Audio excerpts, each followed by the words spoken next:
You ask Tiger to solve. This deals with linear equations with one unknown. The final result is x equals 16. Let's solve it step by step. Simplify the expression. Expand the parentheses. Simplify the arithmetic. Group all constants on the right side of the equation.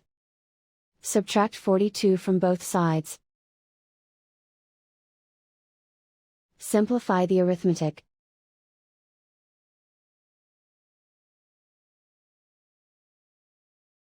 Isolate the s. Divide both sides by -7. Cancel out the negatives. Simplify the fraction.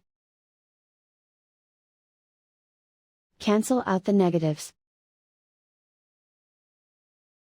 Find the greatest common factor of the numerator and denominator. Factor out and cancel the greatest common factor. And so the final result is x equals 16.